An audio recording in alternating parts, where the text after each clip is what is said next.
So nearly 17 months to the day, we finally get some more Genesis games added to the Nintendo Switch Online service. Hey everyone, welcome back to the channel. So the last time we saw any Genesis games get added into the service was back on June 27th. Well, it looks like we got 3 more games added in and they're available right now. However, it looks like somebody at Nintendo of America seemed to forget to make a post, or maybe they scheduled it for the wrong day, because so far this hasn't shown up on either their X account nor their YouTube channel. However, we do have the trailer running in the background here for the Japanese trailer. And I did verify these games are active right now on Nintendo Switch Online, and we'll go through the list here, and we'll just use this tweet here from Wario64. And it says, ToeJam and Earl, in the panic of Funkotron, Vectorman, and Mercs added to Nintendo Switch Online. And first, let's take a look at Mercs. Now, this is a run-and-gun game that was developed and published by Capcom.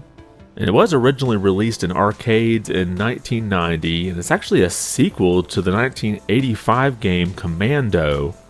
Now, the Genesis and Mega Drive version was released in 1991, and this port has 2 different modes. It has an arcade mode that has the same plot and stages as the original arcade version, and it also has an original mode that has a new plot and some new stages.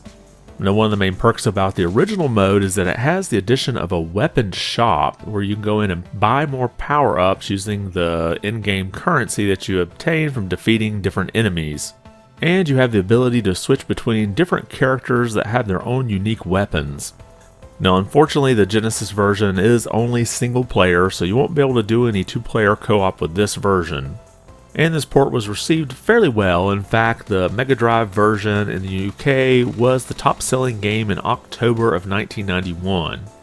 And next we have ToeJam and Earl in Panic on Funkotron. Try to say that 3 times fast. Now, this is a platformer game that was released for the Genesis in 1993, and it is a sequel to the original ToeJam and Earl that came out in 91. Now, unlike the first game, this one's more of a side-scrolling platformer adventure where you can play as ToeJam or Earl and have up to 2 players. And you'll explore the vibrant world of Funkotron, tracking down mischievous Earthlings who've stowed away. And you'll be using a radar to pinpoint their locations, sometimes hidden in the environment. And you'll be able to trap the Earthlings in jars to collect them. Now, once you've collected all of them, you're off to the next level. And the game was received fairly well when it was released, although it's been criticized for being a departure from the original game, which was more of a roguelike. Now, to kind of judge how the game held up over time, when the game was released on the Wii U Virtual Console back in 2007, IGN felt that the game was pretty good and praised the 2-player cooperative mode as well as the fluid animations. But on the other hand, GameSpot thought it was mediocre and forgettable. And then finally, the last Genesis game we have added here is Vectorman.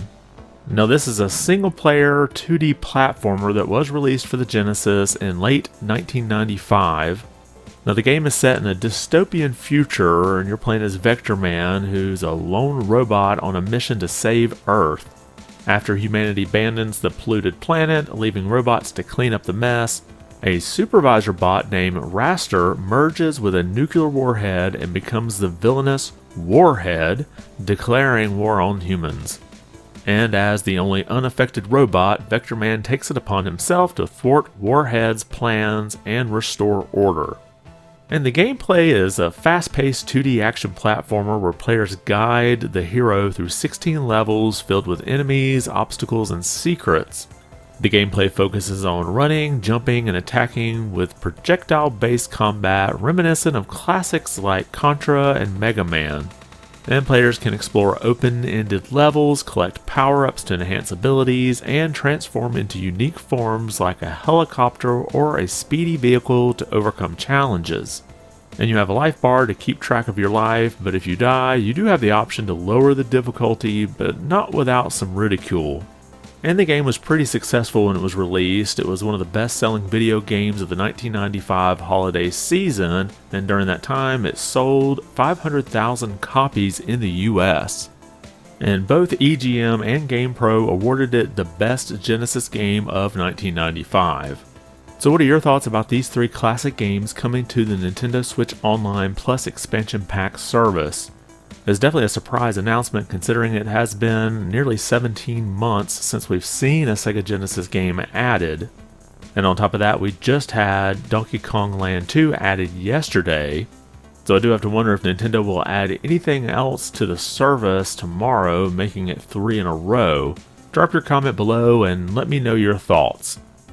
And if you like this video, be sure to give it a thumbs up. And if you haven't subscribed to the channel, consider doing so. It really does help out a lot. I'm pretty close to getting to 1,000 subscribers. At that point, I can get into the next tier of YouTube's partnership. So if you could help out with that, I'd really appreciate it. I want to thank you for watching and be good.